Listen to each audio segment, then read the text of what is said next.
Going the distance with local sports. This is the X Sports Network. For the best meal from south of the border, head to Cocina Real in Puente Grande for lunch and dinner. With a wide array of mouth-watering entrees, there's something for everyone on the menu. And you can't forget the cheese dip. They'll treat you like family, and you'll never leave hungry. Make Cocina Real Mexican Restaurant and Puente Grande Mexican Restaurant your choice for authentic cuisine, located in Lawrenceburg, Tennessee.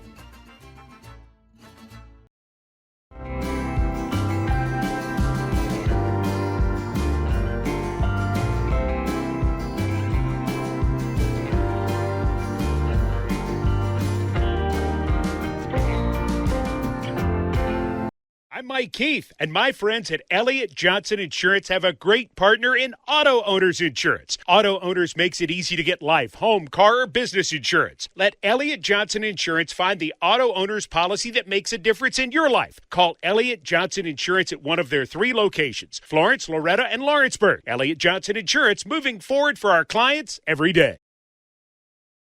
Comprehensive care with a compassionate touch. That will always be the guarantee at Encompass Healthcare in Etheridge, Tennessee. Whether you're looking for primary or urgent care, x-ray services, or weight loss treatments, the team at Encompass is equipped to serve your needs today. The doors are open Monday through Thursday from 8 to 5 and from 8 to noon on Fridays. Make an appointment with providers Kendra Brown, Tori Cox, or Ellie Brown today. That's Encompass Healthcare, located on Highway 43 North in Etheridge, next door to Chapman Tire. For decades, First Class Charter has provided high-quality motor coach transportation services to the Tennessee Valley. With numerous safety and cleanliness accreditations, First Class Charter is ready to make your group trip a reality. Contact us today by visiting firstclasscharter.net. First Class Charter, the official motor coach company of the North Alabama Lions. Flooring sets the tone throughout your home.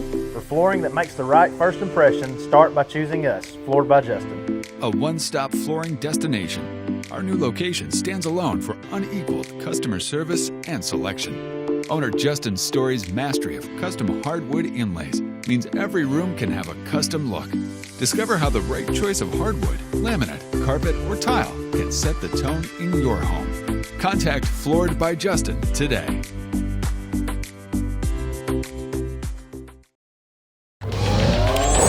Going the distance with local sports.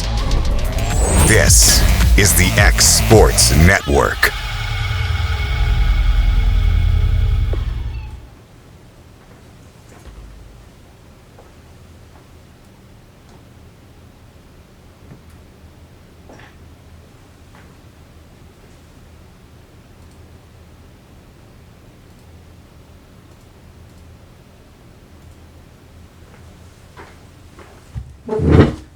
And welcome everybody in here to this Tuesday edition of the Mark My Words Sports Show here on the X Sports Network. I'm your host, Michael Marks, and on today's episode, we've got a jam-packed one just like always. We've got some local news breaking. We've got obviously baseball with Class 2A and Class 3A. We've got softball with Class 2A and 3A. We have got a Major League update. We have and some college sports, which is actually some shocking stuff and a lot of college football to talk about, surprisingly. So we will jump right into it with our breaking local news. With the University of Tennessee Southern has announced that they are hiring Greg Tipps as their new head women's basketball coach, their 11th coach in school history.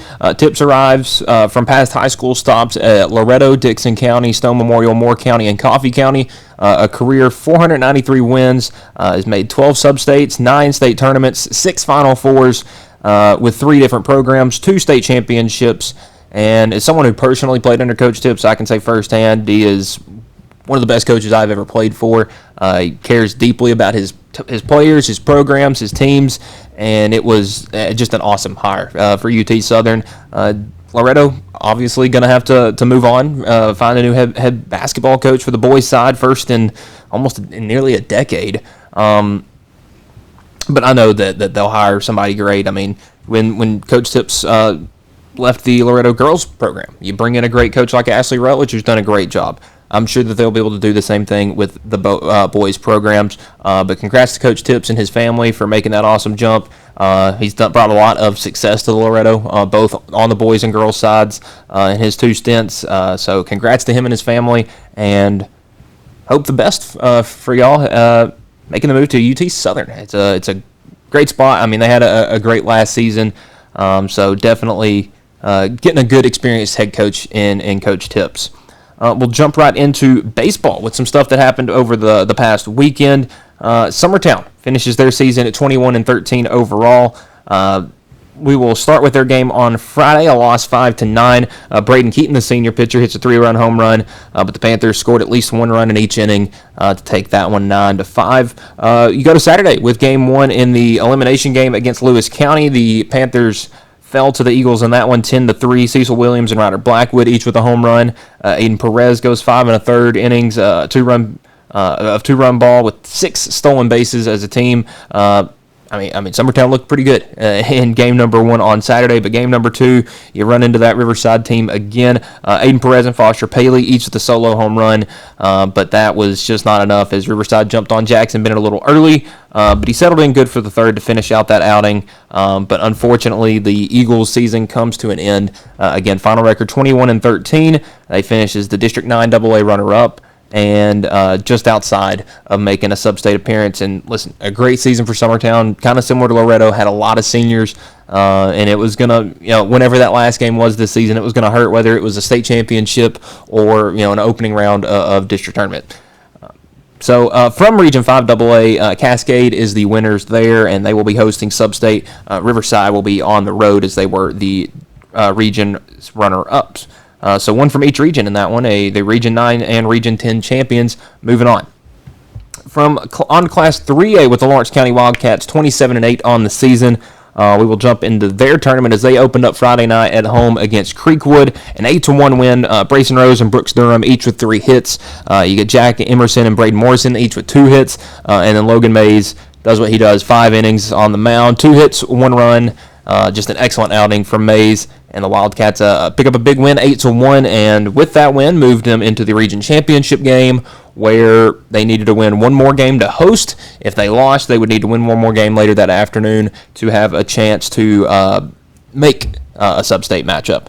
But on Saturday, they had the District 11 champions in Battle Creek. And, boy, the Wildcats came out ready to go in that one. Brayson Rose with 3 home runs, 2 solo shots, and a 3-run home run. Hud Maddox and Logan Clayton each with 3 hits. And then Braden Morrison did what he needed to do on the mound, 5 innings, 4 runs. So the Region 6 AAA baseball champions are the Lawrence County Wildcats, with the runner-up being the Battle Creek Grizzlies. Next up for the Wildcats will be the state sectional series, where they will be taking on Martin Luther King Magnet.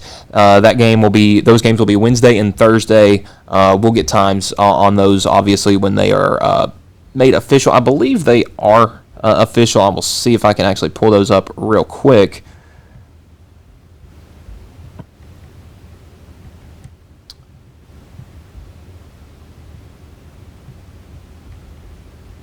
Okay, so the games are on Wednesday.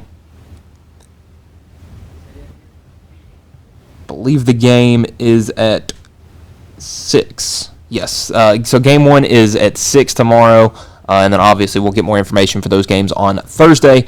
As Lawrence County 2 wins away from their first trip to Murfreesboro in nearly 50 years. It's going to be super exciting, a big matchup, and there's kind of a certain buzz in the town when you get up here every morning, and you definitely feel it when you're at Tom Cruise Field. So again, go out and support the Cats on Wednesday and Thursday. Some big games coming up. On to the softball side of things, where we're still wrapping up district tournament action. The Summertown Lady Eagles 28-7 overall. Friday in game 1. This was coming off their win against Community on, I believe on Tuesday. but a 4-2 loss to Community. Mariella Parsing at 6 innings, 2 earned runs. Greenlee Taylor with 2 hits, but Summertown offense really struggled to get going, which is something that could not be said for the second game.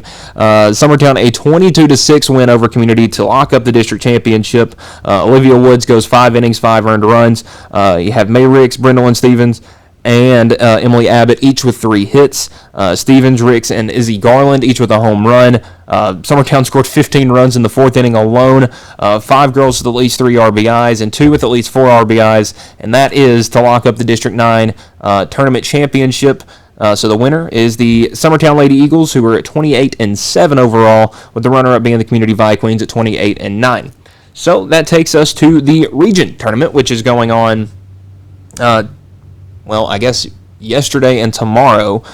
So the region tournament for Region 6, or for Region 5, is Summertown versus the East Hickman and Lewis County versus Community. So Summertown last night took a 7-1 win from East Hickman. 3 hits from Izzy Garland and Reagan Stevens. Olivia Woods tossed a gem on the mound. 7 innings, 3 hits, 1 run, 5 strikeouts to no walks. And then Lewis County and Community, a 3-0 win for the Vikings. A 16 strikeout shutout from Annie Prince sets up for a rematch for the region championship between Summertown and Community. This time at Summertown, since the game was since the district tournament champion was Summertown, so they are the higher seed. This will be the 6th time these teams have played this year. Community with 2 wins, or with 3 wins, but Summertown has won 2 of the last 3 and have put up 31 runs in those 2 wins. So obviously, it sets up for a big showdown. Summertown Lady Eagles 29-7 overall, and the Community Vikings 29-9. Wednesday at Summertown High School. I don't know if we have an official first pitch time for that one yet, but also I will go check that one as well. My guess is it would be 5:30 or 6, but we will see what we got here.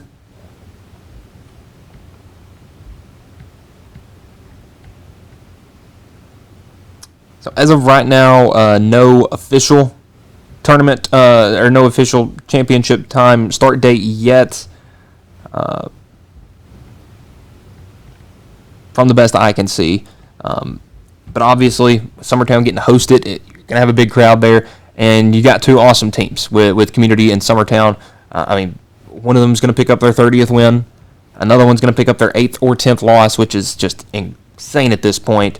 And the opposing region, just for who you would play, again, the winner of Region 5 will play the loser of Region 6, and the winner of Region 6 will host the loser of Region 5. So these region championship games don't eliminate anybody, but it does set up those state tournament play-in games. So it is Stewart County and Harpeth, both teams, I believe, from District 10, took out, I believe it was Huntingdon and, if I can pull back up that bracket I had yesterday, I believe it was Huntingdon and, well, if it would like to load for me, I could tell you who the other team was.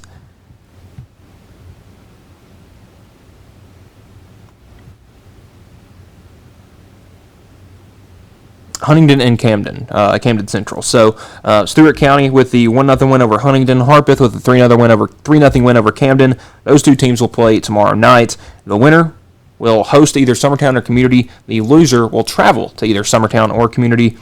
So a bunch of fun going on right there in that.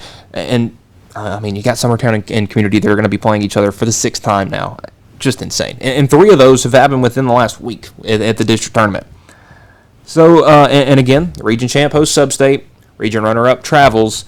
Winning Game 1 was really important, obviously, to lock up that Substate game. But Game 2 just as important because both of these teams, I'm sure, have a great group of seniors that would like to finish out as many more games at home as they can get as possible. So we'll turn things over now to Class 3A. On the softball side with the Lawrence County Lady Cats, 23-14-1. On Friday night, they played the district championship game against the District 5 seed in Tullahoma and lost Game 1 3-8. Offensively struggled to get back on their feet after that Tullahoma 7-run inning in the 4th. And it sets Tullahoma up to win the district tournament title after entering the tournament as the 5 seed. But game number 2 that night left no doubt for the Lady Cats of Lawrence County an 11-3 win. They started out hot and stayed that way the entire game. Scored in 6 of the 7 innings. Tevye Statham, Brindley Gillum, Annie Lloyd, and Carly Van Pelt, each with multiple hits. And that is your 4, 5, 6, and 9 batters in your lineup. So when the back half is able to do as much work, it makes it so much easier for those top batters. 11 hits, 8 walks, 4 hit by pitches. That puts a lot of pressure on Tullahoma defensively. And if you can get 23 players on base, you definitely like your odds there. Brown and Hagan go the complete game combined, 7 innings, 6 hits, 3 runs in a big district championship win, claiming both the regular season and tournament titles for both Lawrence County softball and baseball. Incredible. And, man, what a dominant spring it has been on the diamond for both Lawrence County and softball and baseball.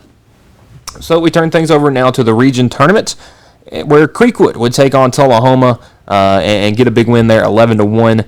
So Creekwood will host the region championship on Tuesday against the winner of Lawrence County and Montgomery Central. That game was played last night, and a big 9-4 win for the Lady Cats. Callie Brown, Elizabeth Hagan, and Carly Van Pelt, each with 2 hits, and an amazing start on the mound from Callie Brown. She goes 6 innings, giving up only 4 runs, and Elizabeth Hagan comes in relief to shut things down in the 7th. Picking up the win, and with that win, obviously, like I mentioned before, Lawrence County not only clinched a spot in the region championship game, but also the sectional series. So win on Wednesday, and you'll host. Lose, and you'll travel on Friday. So the district or the region championship will be the 26-10 Creekwood Redhawks taking on the 24-14 Lawrence County Lady Cats. That game will be at Creekwood.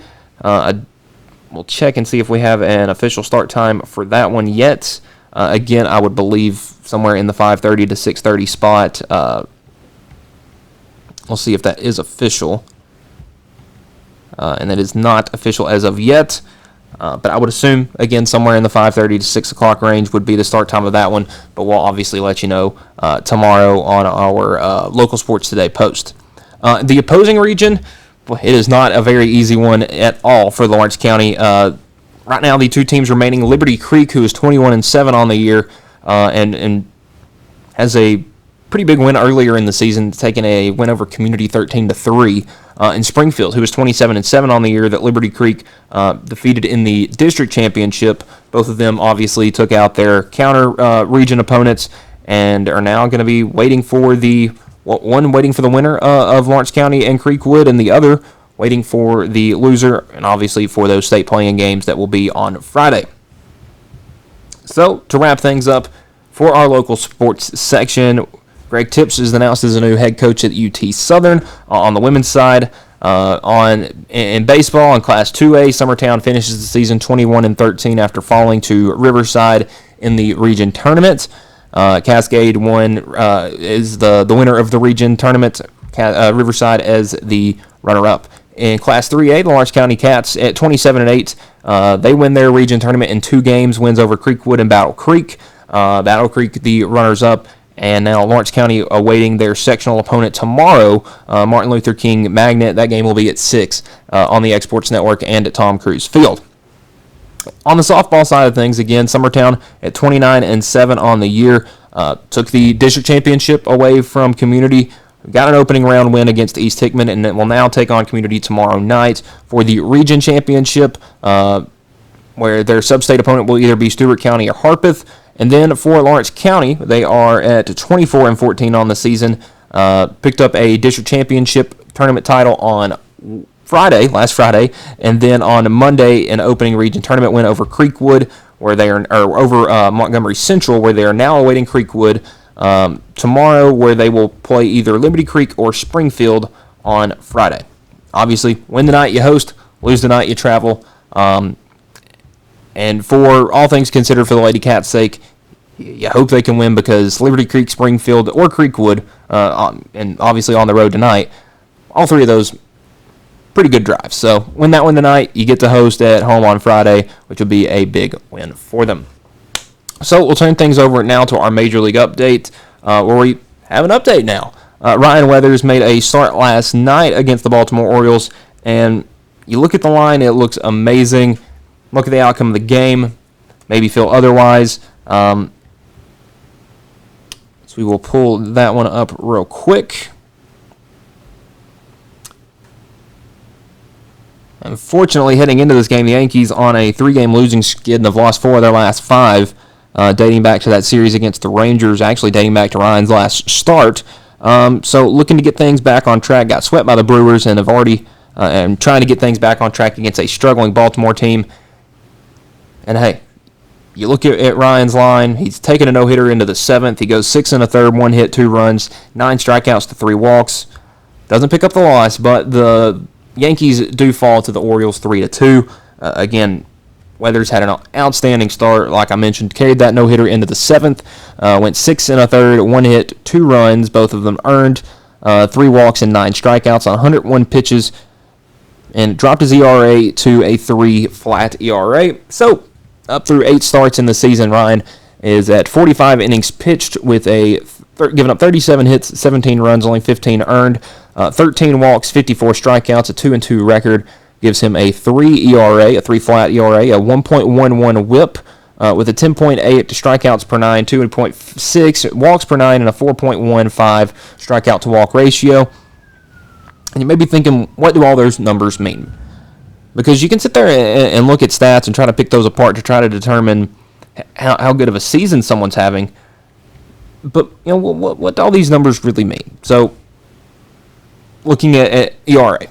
That's an earned run average, obviously, and kind of judging Ryan's stats based on what would be good, bad, in between, based on league average.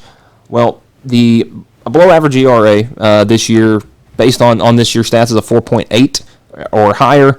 League average is somewhere around the 4.1. It's got a very good category listed from 3.01 to 3.5, and an elite ERA is anything 3 and under. So WHIP. What's a WHIP? Well, that is walks or hits per inning pitched. So that means that pretty much each inning there is one guy getting on base. Not bad. So basing it on league averages, a WHIP that would be considered struggling is anything over 1.4, 1.45. The league average up to this point in 2026 is 1.27 to 1.31. Very good is the 1.11 to 1.2 range, and anything under 1.1 is considered elite. Strikeouts per 9. Anything over 10.5 strikeouts per 9 is considered an elite strikeout pitcher. Very good in that 9.5 to 10 range. League average is around 9, and a typical ground ball pitcher, contact pitcher, would be anywhere at 8 to less. Walks per 9, 2 and under is considered elite. League average is around a high 2 to a low 3. And strikeouts to walk ratio. Obviously, you want it positive. Has 5 considered elite, 4 good, 3 league average, and 2 is a struggling. So looking at these numbers, an elite starter in 2026 is a guy with a 3 ERA or less, a 1.1 WHIP or less, about 10.5 strikeouts per 9, 2 to 2.5 walks per 9, and about 4 to 4.5 strikeout to walk ratio. And you look at Weathers to this point in the season, a 3 ERA, which would fall him into the elite category, a 1.1 WHIP, which is in the very good, very close to elite, 10.8 strikeouts is in the elite strikeout starter rate, the 2.6 walks per 9 innings is in between very good and league average, and it's something that he's worked on a ton this year. And the 4.15 strikeout to walk ratio puts him in between very good and elite. So based on metrics and the numbers right now, Ryan Weathers is having a very, very good 2026 here with the New York Yankees. And as someone that grew up a Red Sox fan, kind of stinks to see, but as someone that went to high school with him, awesome to see someone from little old Loretto being able to perform on the highest stage for the New York Yankees. I mean, that is just absolutely insane. And to look at some more, if you would like to look at some more advanced metrics, at least Baseball Savant, Ryan's done a great job this year.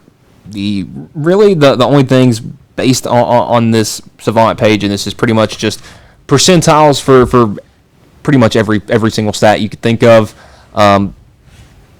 Really, the only thing that is really below average is barrel rate, and he does get hard, hit hard pretty good. Hard hit rate is in the 35th percentile.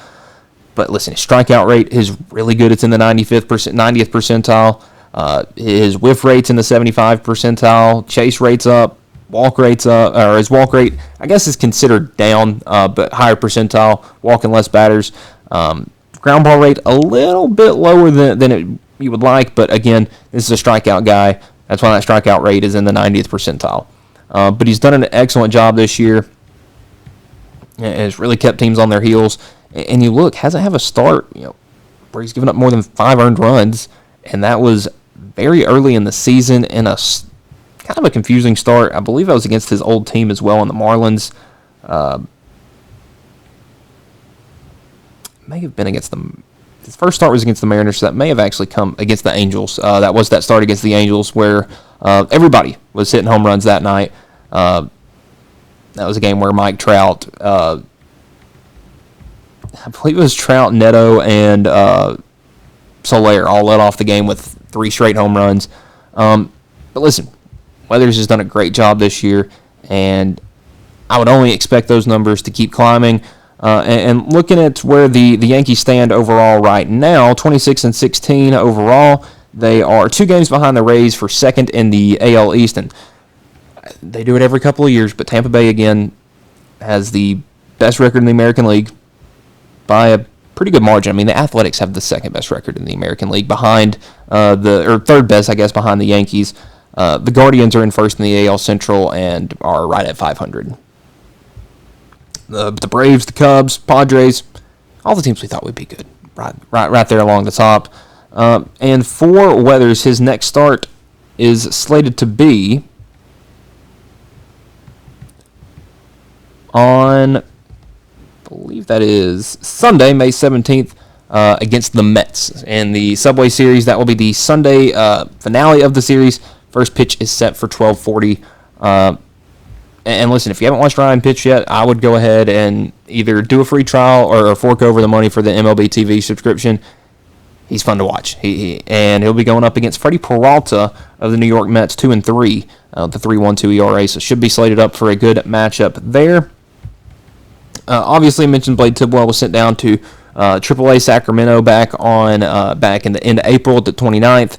Has made 1 minor league appearance since then, and we'll keep you up to date on all that. So, turn things over to college sports, because there was a very, very interesting article that came out yesterday surrounding Lane Kiffin, of all people. Shocker, I know.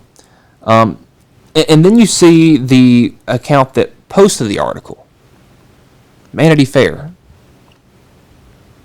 Well, Vanity Fair doesn't really have a lot, or really anything to do with sports. So, kind of curious what you see here. And this was something, at least a tagline I had read from a different account that I thought was fake. That can't be real. And so this is the direct quote from the tweet from Vanity Fair. It says, in explaining his decision to leave Ole Miss for LSU, Lane Kiffin seems willing to invoke Ole Miss's struggles to distance itself from symbols like the Confederate flag, Colonel Rebel, and the nickname Ole Miss itself. It goes on to state that when he was coaching there, Kiffin says top recruits would tell him, quote, hey, coach, we really like you, but my grandparents aren't letting me move to Oxford, Mississippi. That doesn't come up when you say Baton Rouge, Louisiana. Parents were sitting here this weekend saying the campus's diversity feels so great. So it's just really, really strange. Kiffin spent 5 years at Ole Miss. I believe 6 full seasons left at the end of the season. But it kind of just raises an eyebrow that's like, whoa. And this was a big hit for Vanity Fair. I mean, you look at some of the articles released around it that got somewhere in the 10 to 15K interactions. This one's at 10 million in a 24-hour span. And it's just strange that he would say it is a thing in one state, not another. I'm not. But to look at recruiting while Lane Kiffin was at Ole Miss to see if it maybe is a problem. Because I would say the entire time Lane Kiffin was at Ole Miss, they were upper half of the SEC, and I'd say the last 3 years, 2023, 2024, and 2025, probably the top quarter, maybe top 2 or 3 teams in the SEC. Behind the Georgias, the Alabamas, and the Texases, that next level where LSU is.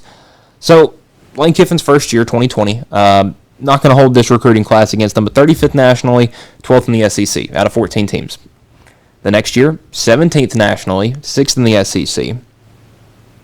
And then 2022, 26th nationally, and 11th in the SEC. And you go, that's strange. It takes a dip back, but what also came into effect in 2022? That was the first year of the transfer portal. Ole Miss had the second-ranked class. The next year, 24th nationally, 10th in the SEC, second-ranked transfer class. The next year, 21st nationally, 11th in the SEC, first-ranked transfer portal class.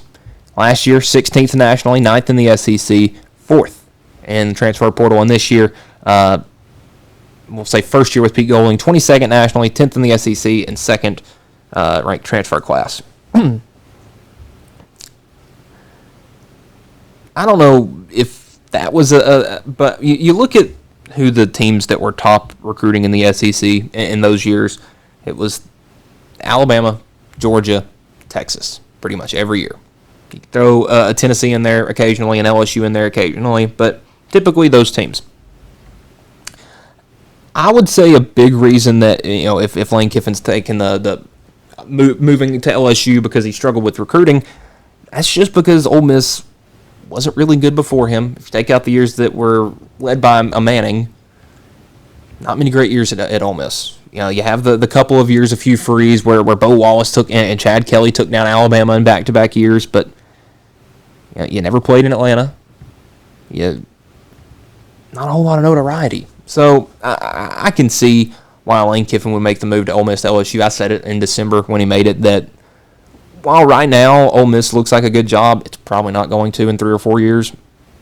Pete Golding may shock everybody and do a great job, but it's just not an upper echelon SEC coaching job. While LSU year in and year out is, I will say it's more of a shock when LSU is bad than when Ole Miss is good. I'll just put it that way. So LSU, good spot for Kiffin. But, man, what a strange instance there. It is just the best way I would put it.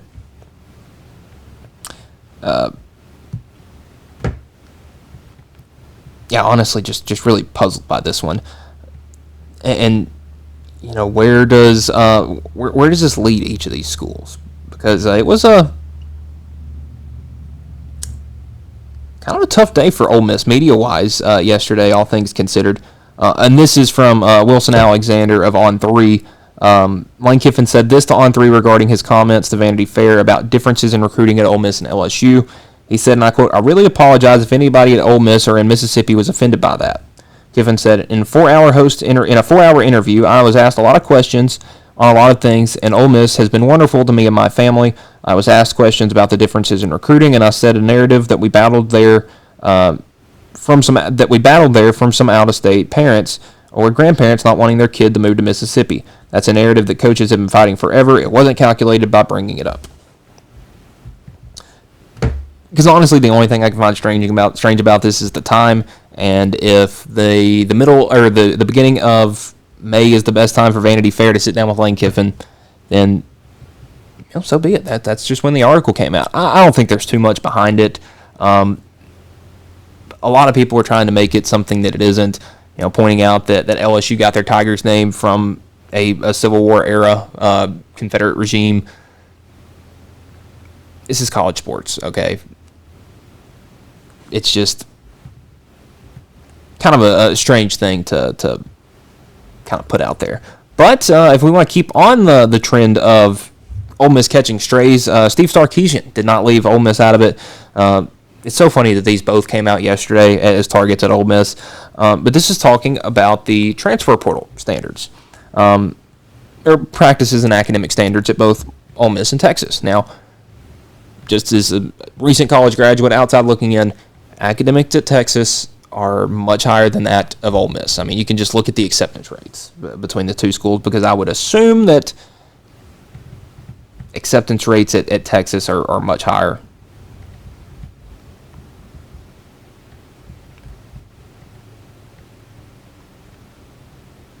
So for the 2024-25 cycle, Texas had about a 25% acceptance rate, while Ole Miss was somewhere in the 97%. So, yeah, a little bit different there. But Sarkisian said, and quote, "At Texas, we will only take 50% of any player's academic credit hours. You may be a semester from graduating, but you're going all the way back to 50% if you play here and want a degree. But at Ole Miss, they can take you. All you have to do is take basket weaving, and you can get an Ole Miss degree." It's funny. There's no love lost between any teams in the SEC, whether they've played each other yet or not. I think everybody has relatively played each other yet, or for the most part, and if not, they will have at the end of this year. But man, basket weaving, catching a straight out there from Sarkisian. I just love because a lot of people think that the intensity has been lost in the sport in the day and era of NIL and transfer portal. From the players' perspective, looking at the players, for the most part, yeah, it's gone. But where it's gotten more intense is these rivalries between coaches and programs. It's incredible. Because, Sark doesn't like anybody, and he definitely has outside of Texas, not the biggest fan base himself. So, and to keep LSU and Ole Miss in the conversation, at least LSU for this part, College Game Day also made an interesting announcement today that they will be heading to Baton Rouge, Week 1, for LSU and Clemson. You look at Week 1, such a great slate of games. But did they make the right pick here? And why announcing it in May?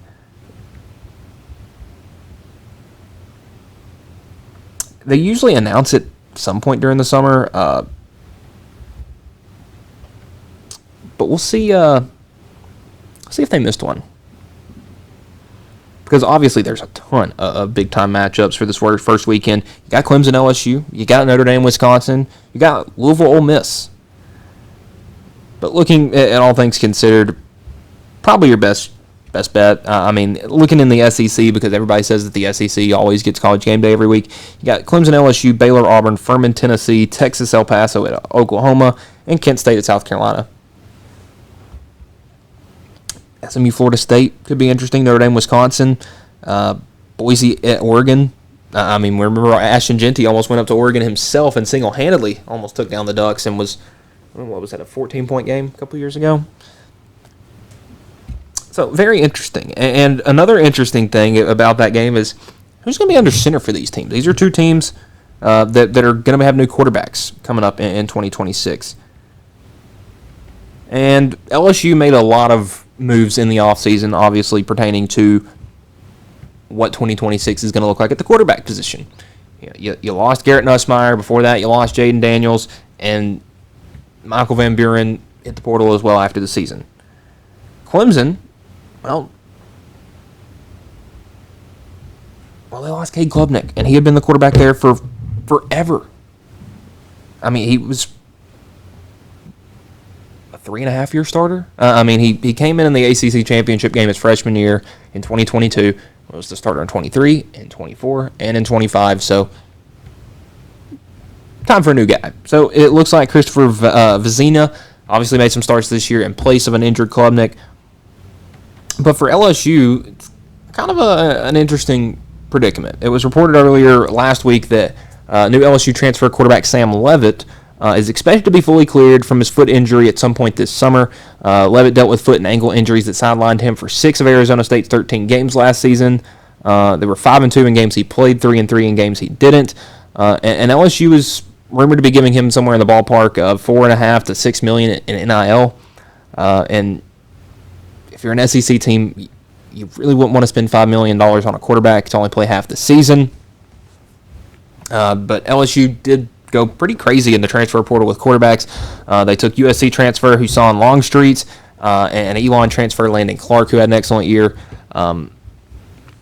So if Leavitt's okay, which I hope he is, obviously he was a super fun player to watch at Arizona State and should be just as fun to watch in a Lane Kiffin offense at LSU. But he's a mobile quarterback. He likes to move around. What's LSU's offensive line going to look like? Because... And this may have just been because it was last year and it was Brian Kelly, but it felt like 2024 and 2025 LSU was trending down in strength-wise. Big linemen, offensive, defensive, pushing people around in the trenches. Because, folks, they were just bad at running the ball this year, and that is not something that should ever be said with LSU. LSU and bad at running the football just don't go hand in hand. The amount of running backs that have come through there in my lifetime, the Leonard Fournettes, the Darius Geises, the players of that, the Clyde Edwards-Helaire, you can even go, and you can even go further back to the earlier days of Les Miles. LSU was always big in the trenches and always good at running the football.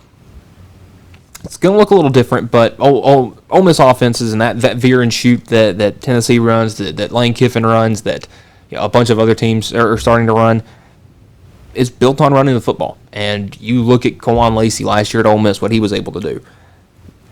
I would assume that you're going to have a lot of designed runs for Sam Leavitt, given that you weren't able to use a lot of those considered running plays with Garrett Nussmeier last year. One, because he's not the most mobile. Two, because he was dealing with an injury. And you look back to the last time you had a mobile quarterback in Jaden Daniels, you won the Heisman. So that brings me to our big topic of the day, the top 10 quarterbacks for 2026 in college football. Now, it is May 12th. Spring practices are over. This is just my opinion. I haven't gone and watched all these guys play. Now, I watched last year. I know basic big-time storylines heading into this year. And we'll start off with some outside honorable mentions. John Mateer at Oklahoma. He didn't look great before he got injured, and it certainly didn't look great after. And Oklahoma's offense looked sluggish last year. He was brought in from Washington State with his offensive coordinator.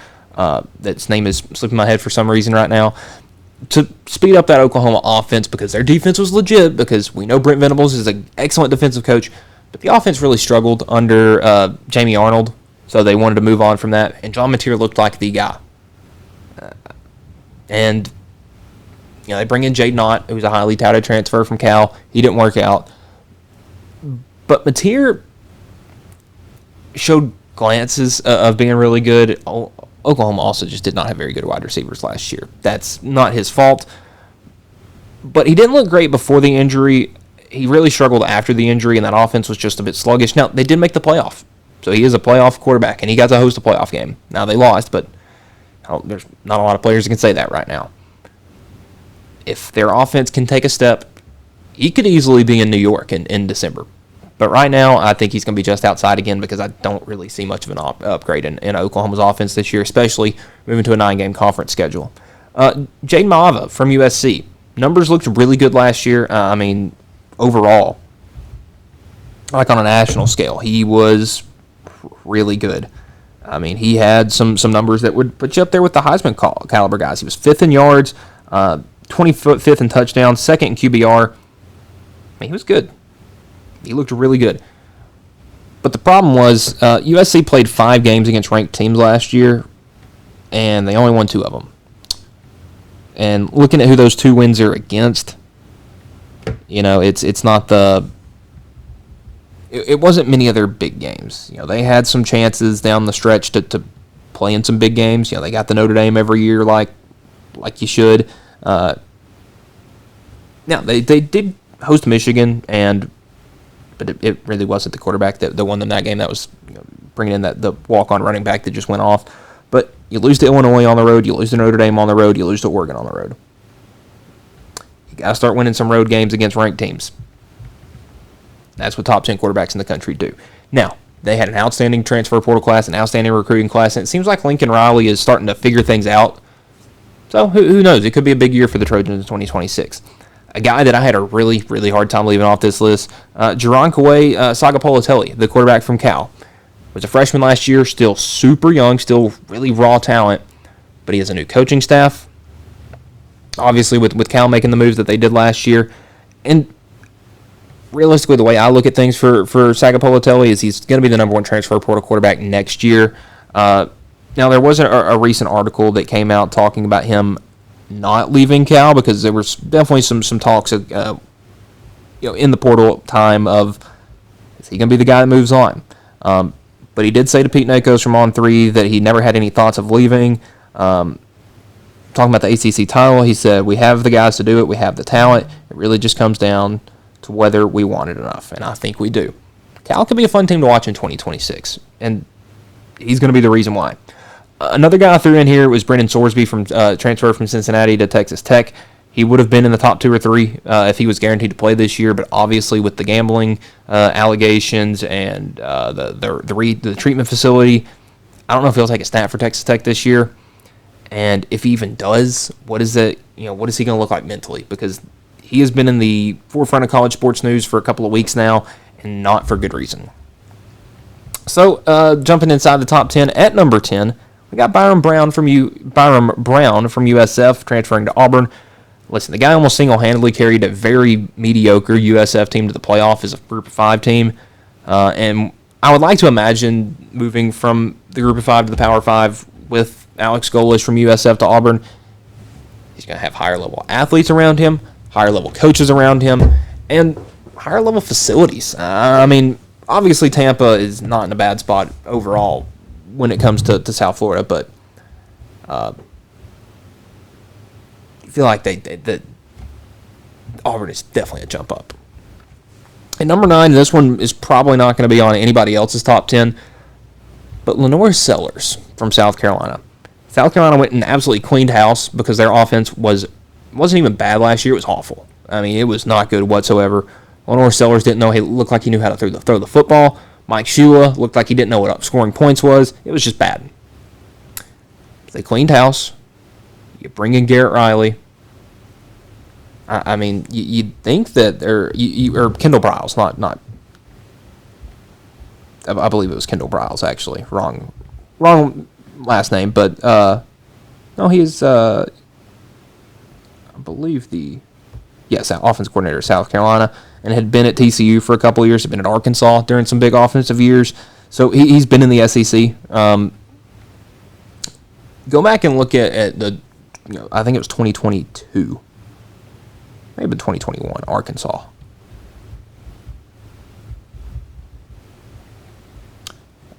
So they only went, I believe, 8-4 during the regular season, or 9-3. But that was the KJ Jefferson Arkansas teams that were really stinking good.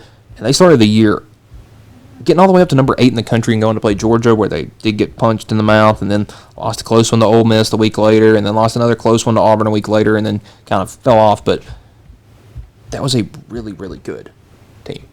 Offense was good. KJ Jefferson looked really good, and you saw how poor he looked when Kendall Briles left. Who's to say that he can't do the same with Lenore Sellers this year? Because I would like to think that Sellers is much more talented than KJ Jefferson was, at least with his legs. At number 8, I got Arch Manning from Texas. He flopped last year. That's the best way to put it. He really did, at least for the most part. But Texas won 7 of their last 8 down the stretch after that loss to Florida that somehow happened in the middle of September.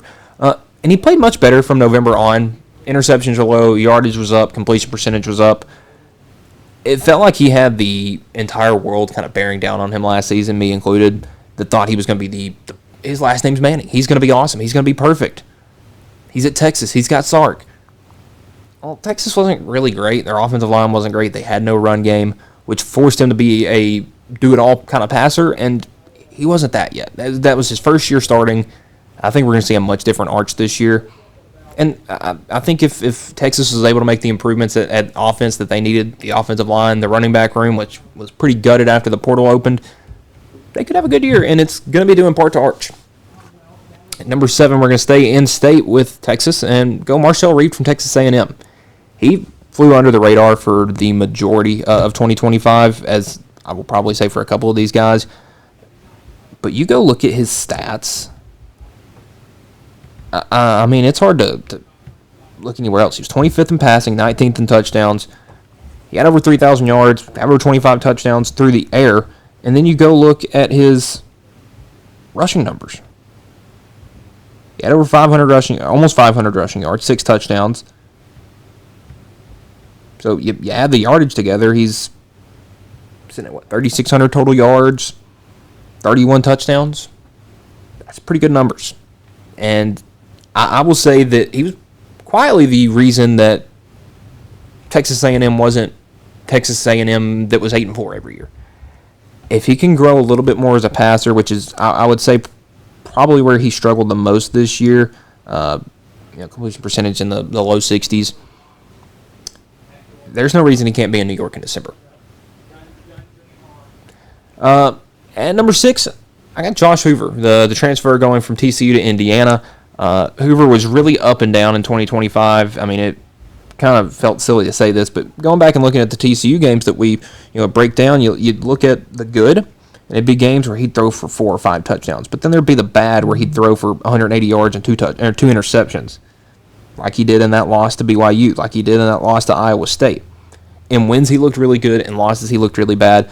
But he was probably the best, at least coming back this year, taking out Sorsby, best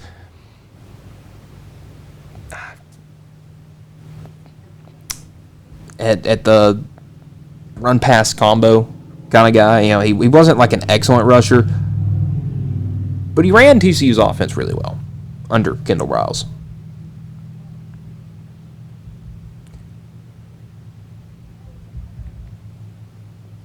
So, it had those RPOs, the high tempo, and I believe that TCU last year, or Indiana won, was, and it may have been both of them, were 2 of the higher RPO running teams in the country. And listen, we've seen Kurt Cignetti turn two rather unknowns, college football quarterbacks, with Curtis Rourke and Fernando Mendoza, into one of them is a Heisman Trophy winning, national championship winning, undefeated senior season, number 1 overall pick in the draft, and Fernando Mendoza, who was rather unknown at Cal the year before, and Curtis Rourke, who played the entire year on a bum knee and still was able to lead Indiana to an 11-1 season, which was, I believe, their best in school history up to that point until last year. I mean, it's kind of hard to pick against that, and especially with Rourke. He took him from Ohio, in the transfer portal. I mean, he was the MAC, most valuable player in 2022. But man, I think Hoover is much more talented, raw talent than Mendoza or Rourke has. So this may be the best QB play we've seen from Indiana. Don't know about the rest of the roster, but should be really, really good. At number 5, I'm going to go with C.J. Carr from Notre Dame. I was really high on him last year, and for good reason. Threw for 2,700 yards, threw for 24 touchdowns, only 6 picks. Didn't make a lot of mistakes, and he only threw 4 picks in the last 10 games of the year. He lost 2 games this year by a combined 4 points, a 3-point loss to the national runner-up in Miami, and a 1-point loss to the team that Miami beat in the first round of the playoff in Texas A&M. He looked all right in those games, but he really hit his stride against Arkansas in a game that he went 22 of 30 for 354 and 4 touchdowns. But he had multiple 300-yard passing games. 342 against NC State. Got really close to 300 against Boston College. His lowest passing yards in the game was against Syracuse in a game that the Irish won by 63 points. And Jeremiah Love had like a 25-yard average per rush. He only threw 9 passes in the game. I think in year 2, as a redshirt sophomore, I guess technically, he's going to be really good. He looked really accurate, and that's a big thing for young quarterbacks, is that accuracy. He was around 68%. If he can get that closer to 70, Notre Dame is going to have a favorable schedule this year. I think he's going to look really good in it. Top 4, these are guys that should no doubt be here. I think Darian Mensah from Duke to Miami is huge. Miami broke a lot of rules, whether they were spoken or unspoken rules. Spent a lot of money for Mensah. So this is kind of one of those, he better be top 5, or I don't know if it pays off. Because this is kind of up there with the Cam Ward. Obviously, he didn't win a national championship at Miami, didn't even make the playoff. I think Mensah's kind of in that same boat where he can, and he's going to have a lot more talent around him than Ward did. So we'll see if he's able to do it. At number 3, Dante Moore from Oregon. Last year was his first real year as the full-time guy. So he's going to get a second year in it. And looking at his stats, I mean, he was really good. He's 12th in the country in passing yards, 6th in touchdowns, had a 3-to-1 touchdown to interception ratio. Get that down. And completion percentage was nearly 72%.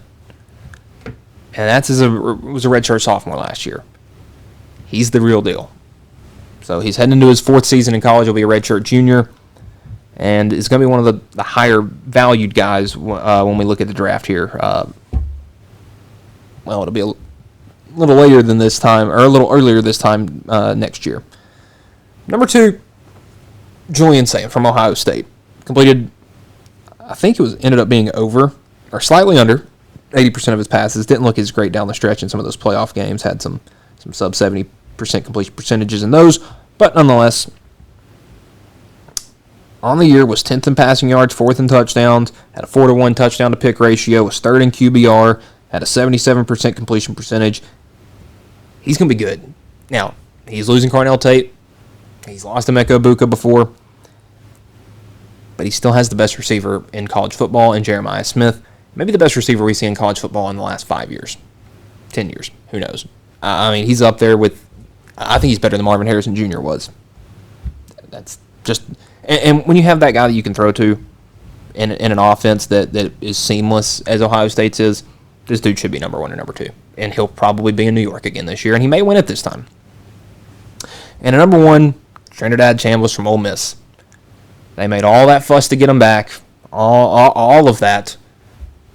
One of those where he better perform, because he was going to be the number 2, maybe number 3 quarterback selected in this year's draft, which would have probably made him close to a first-round pick. And you'd probably have Sean McVay not looking as mad, or maybe madder, who knows.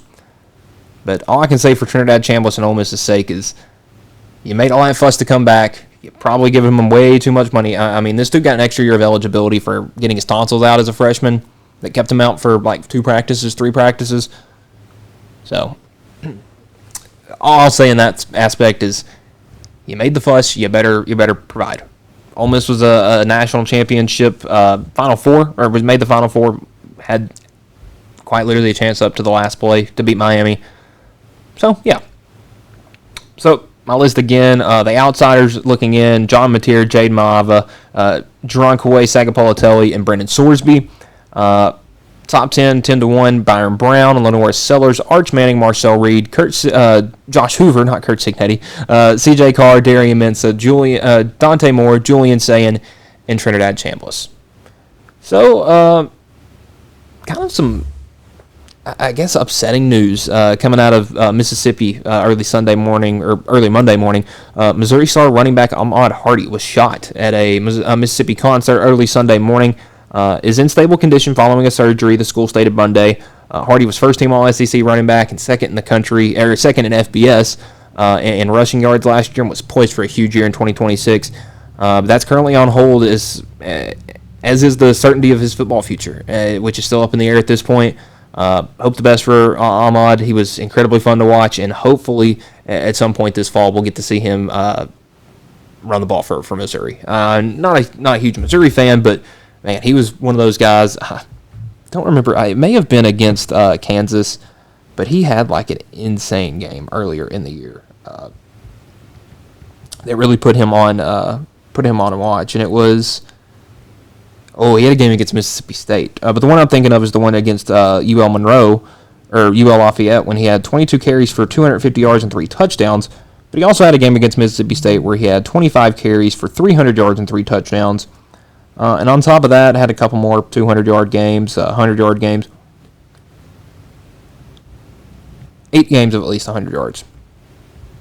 And the ones he didn't, 15 carries, 17 carries, 13 carries, 20 carries, 97 yards in that one. Really had a tough day of it at Auburn, 24 carries for 58 yards, but had 2 touchdowns in that game. But listen, Hardy was incredibly fun to watch. And again, like I mentioned before, I hope he's able to at some point get back under in the lineup for Missouri, because, he's a big point, a big part of their offense this year, and he's obviously not going to get to be that.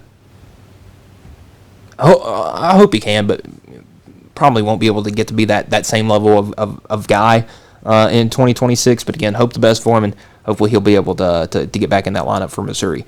USC and Notre Dame are currently in active negotiations to resume their rivalry series pretty soon. Obviously, last year was the last one for now. Lincoln Riley with the and I don't know why he's the one that's making the big fuss about this, but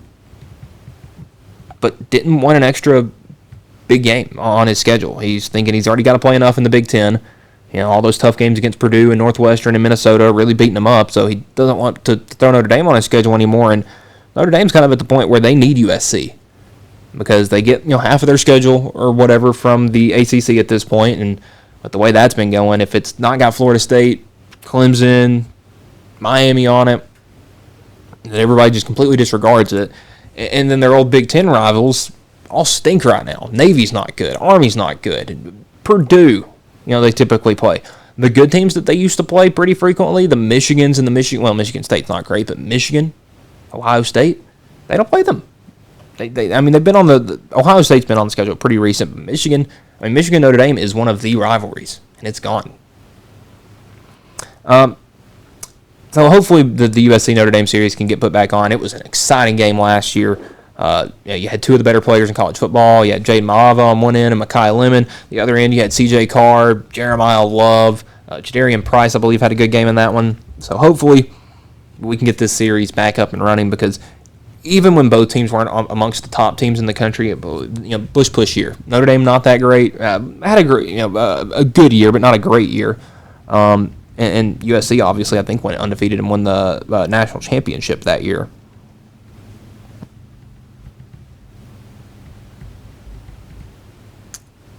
So Notre Dame actually did go 9-3 that year. It was Charlie Weiss's first year. They had struggled the year before, only going 6-6 under Willingham's last year.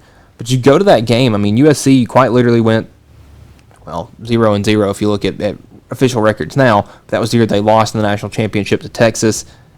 That was a really good Notre Dame team. I'll just go ahead and put it that way. That was an impressive season for them. But nonetheless, these teams have some of the most iconic matchups in college sports. Got to keep that rivalry sacred.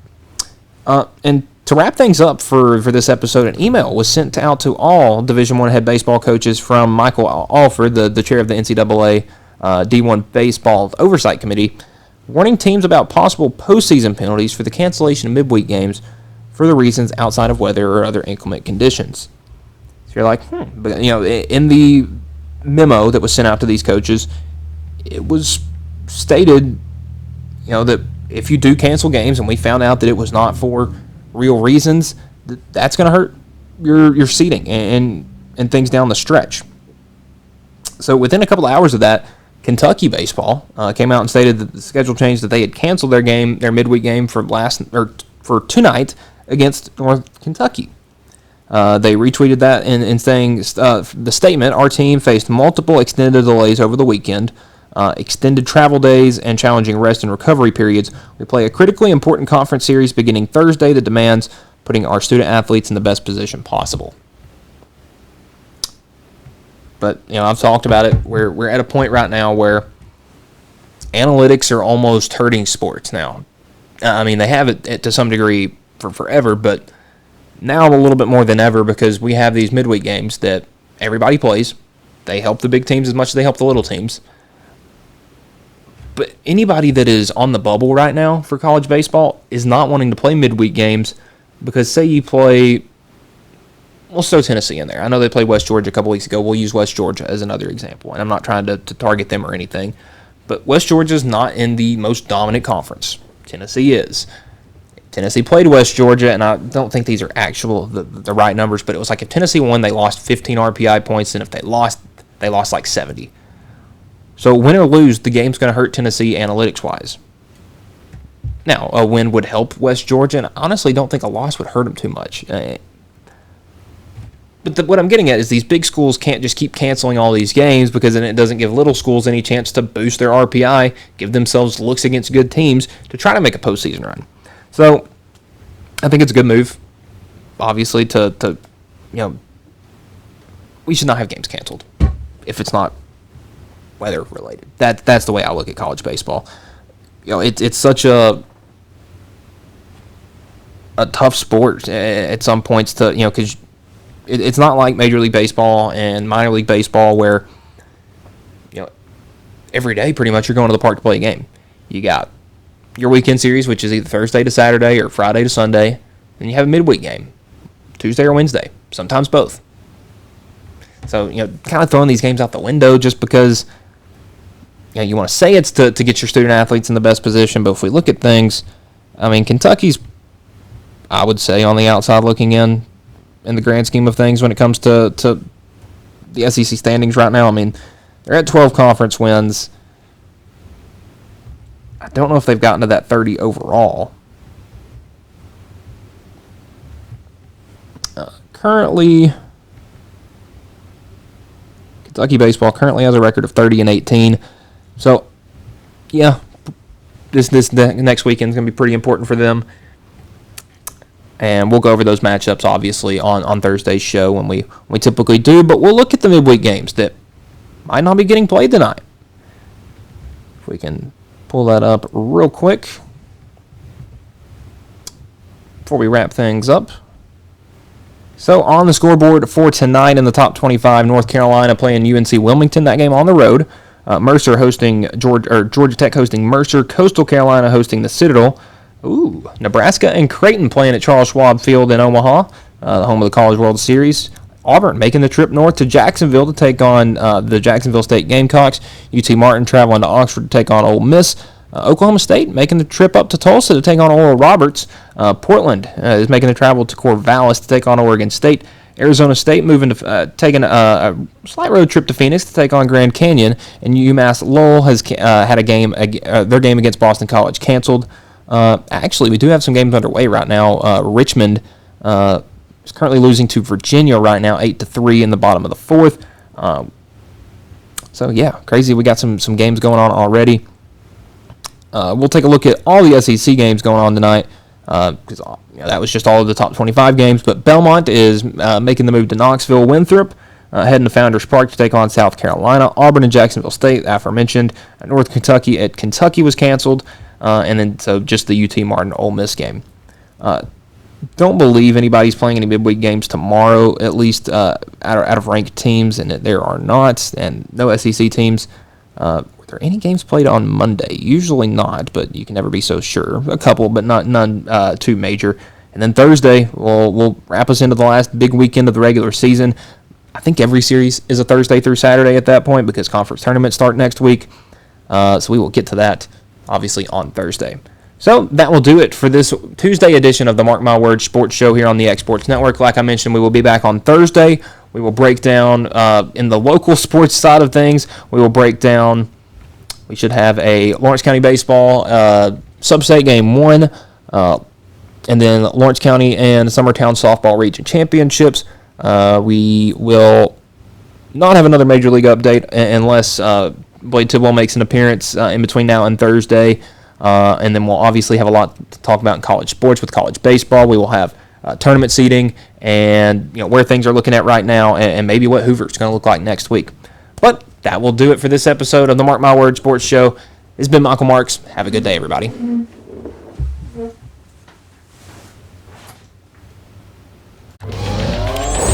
Going the distance with local sports.